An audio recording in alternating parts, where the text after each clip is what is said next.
Fala pessoal, tudo bem? Estamos aqui para a segunda temporada de Histórias do Brasileirão.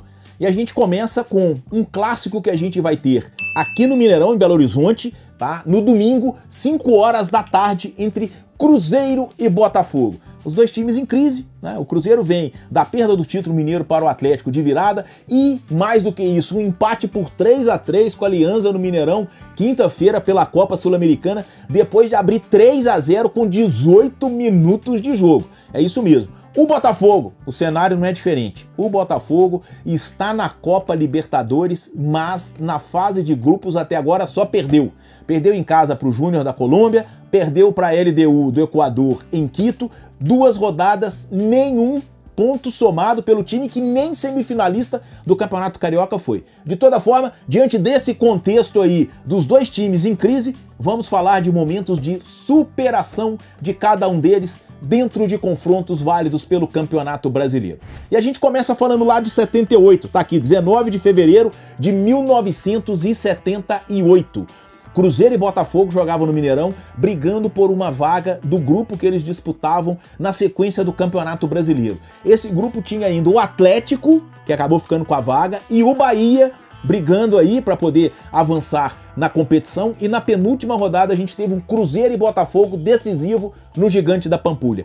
E o que aconteceu foi uma vitória acachapante do Botafogo. Isso mesmo, com gols de Mendonça, Gil, que começou aqui no Vila Nova, até teve uma passagem pelo Cruzeiro, e Nilson Dias, o Botafogo venceu por 3-0 naquele 19 de fevereiro de 1978 e eliminou o Cruzeiro do Campeonato Brasileiro aqui dentro do Mineirão. Lembrando, num jogo em que o Botafogo era dirigido por Zagallo, vários craques em campo, tá? Vou citar alguns deles aqui. No Cruzeiro, Raul, Nelinho, Eduardo, Joãozinho, técnico Aimoré Moreira. No Botafogo, a gente tinha Rodrigues Neto, Mário Sérgio, Mendonça, Gil, Paulo César, dirigido pelo Zagallo. Então em 78 o Botafogo veio aqui e fez 3-0 no Cruzeiro. Agora a gente vai falar do troco cruzeirense. E qual que é o troco cruzeirense? No Brasileirão de 1985, o Cruzeiro vivia ainda o êxtase de ter conquistado o Campeonato Mineiro de 84, em dezembro de 84. Naquela época, gente, o calendário já estava diferente, tá?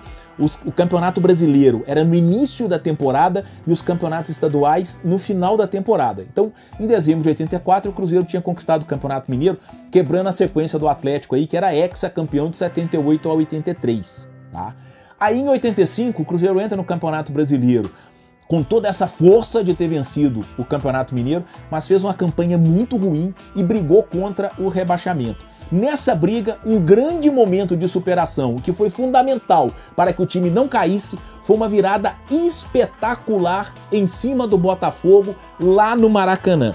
O time carioca saiu na frente com um gol do Elinho no primeiro tempo, e na segunda etapa, o centroavante Carlos Alberto Seixas, foi um ídolo da torcida do Cruzeiro ali, 83, 84, 85, veio do Palmeiras, fez um hat-trick no Maracanã e decretou a virada do Cruzeiro, sendo que o segundo gol saiu aos 41 do segundo tempo e o terceiro aos 43. Então, quer dizer, em 85 o Cruzeiro vivia um momento de dificuldade, pegou o Botafogo pelo Campeonato Brasileiro e venceu por 3-1 de virada com um hat-trick de Carlos Alberto Seixas. Então, quer dizer, duas histórias aí envolvendo esse confronto entre Cruzeiro e Botafogo pelo Brasileirão. Pessoal, essa primeira rodada de Campeonato Brasileiro tem Corinthians e Atlético. E eu vou contar uma história aqui impressionante desse, que é um dos grandes clássicos do futebol brasileiro e que tem muita história no Brasileirão. Essa segunda temporada, eu vou falar de um dia em que o Atlético fez com que o time do Corinthians saísse do estádio num caminhão da Polícia Militar. É isso mesmo.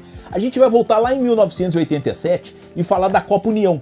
Copa União, aliás, que teve como marca, né, o Ziraldo, grande cartunista, mineiro, que nos deixou recentemente, fez os mascotes. Ele fez o desenho dos mascotes dos 16 clubes que jogaram a Copa União, o módulo principal da Copa União. Tá? Então, é uma marca do Ziraldo no futebol brasileiro, o desenho dos mascotes. Isso foi para a Copa União de 1987. Foi meio que uma revolução de marketing no futebol brasileiro, essa competição, em que o Atlético foi muito bem, o Corinthians muito mal, e o confronto entre eles foi lá no Pacaembu, em São Paulo.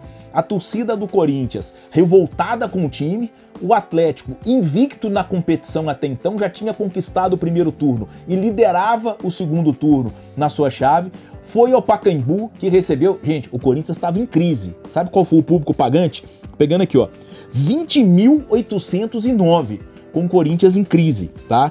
E o que aconteceu? O Galo venceu por 2-1. 2 gols do Renato, o Renato Morungaba, né, que era meia de origem, começou no Guarani, passou pelo São Paulo, jogou na seleção brasileira, mas que nesse Atlético do Tele Santana de 87 era centroavante. E quem descontou pro Corinthians foi o Edmar. Edmar, um centroavante também com muita história no futebol mineiro, brilhou mais com a camisa do Cruzeiro, depois saiu para Flamengo, rodou, jogou também no Atlético, isso depois de defender o Corinthians, tá? O Galo vence por 2-1. Um Corinthians, vamos falar alguns nomes do time do Corinthians para ver se era uma situação de viver tanta crise. O goleiro era o Valdir Pérez, Marcelo, Birubiru, Eduardo, Everton, Jorginho, Edmar, João Paulo. Quer dizer, o Corinthians tinha um grande time, mas não aconteceu naquela Copa União e no dia 12 de novembro de 1987 foi derrotado pelo Galo por 2-1 no Pacaembu.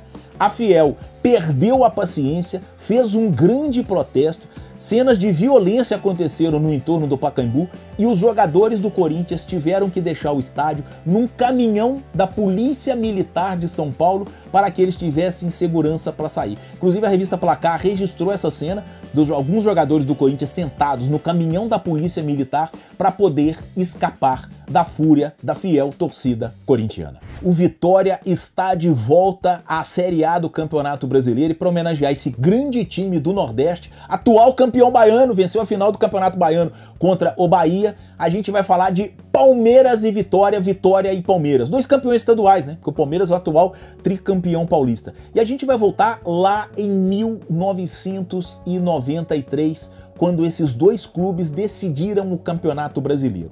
Tudo caminhava para a gente ter uma final Palmeiras e Corinthians. Só que no grupo do Corinthians, o Vitória levou a melhor e ficou com a vaga na decisão contra o grande Palmeiras, comandado pelo técnico Vanderlei Luxemburgo.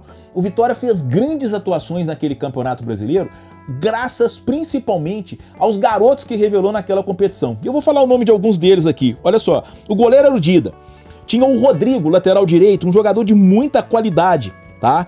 O Paulo Isidoro, ponta de lança, Alex Alves. Lembrando que esses jogadores todos passaram pelo Cruzeiro, jogaram em Portuguesa, jogaram no próprio Palmeiras, Paulo Isidoro e Alex Alves, né? O Dida fez história com a camisa do Cruzeiro, depois do Corinthians, da Seleção Brasileira, do Milan. Quer dizer, o Vitória tinha toda essa garotada nesse grande time de 1993, só que o Palmeiras, eu vou ler aqui, o time do Palmeiras na decisão, eu tô usando isso aqui, ó, o almanaque do Palmeiras, tá?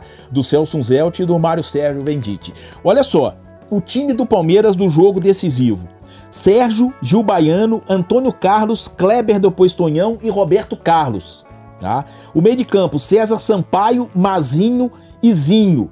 O ataque: Edmundo, Evair, depois Sorato e Edilson.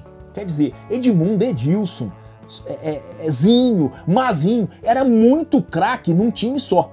E o Palmeiras, nessa decisão contra o Vitória, sobrou completamente. O primeiro jogo foi lá na Fonte Nova, em Salvador, com quase 80 mil pessoas, e o Palmeiras venceu por 1-0 com o gol do Edilson, tá? Foi fazer a segunda partida no Morumbi, que recebeu quase 90 mil pessoas. Lembrando que o Palmeiras tinha vivido uma grande seca, né? E do Campeonato Brasileiro especificamente, tinha vencido a competição pela última vez há 20 anos, em 1973, e o Palmeiras vence por 2-0, o Evair fez aos 4 minutos, Edmundo logo aos 23, e aí acabou o jogo. Eu vou inclusive ler um textinho que tem aqui no almanaque do Palmeiras, que revela bem o que foi aquele segundo jogo da final. O título é assim: extremamente fácil. O palmeirense há de concordar. A final com Vitória foi uma das mais monótonas da história. Depois de largar na frente em Salvador, no Morumbi, o Verdão marcou 2 gols em 23 minutos e sacramentou seu terceiro título nacional. Em seguida, só fez tocar a bola, esperando o tempo passar. Era o terceiro título de campeão brasileiro da história alviverde. Então quer dizer, agora o Vitória retorna à Série A do Campeonato Brasileiro, um dos grandes times do Nordeste, um dos grandes times do futebol brasileiro, e volta a viver essa rivalidade com o Palmeiras, Palmeiras, com quem decidiu o Campeonato Brasileiro de 1993. Um abraço, pessoal!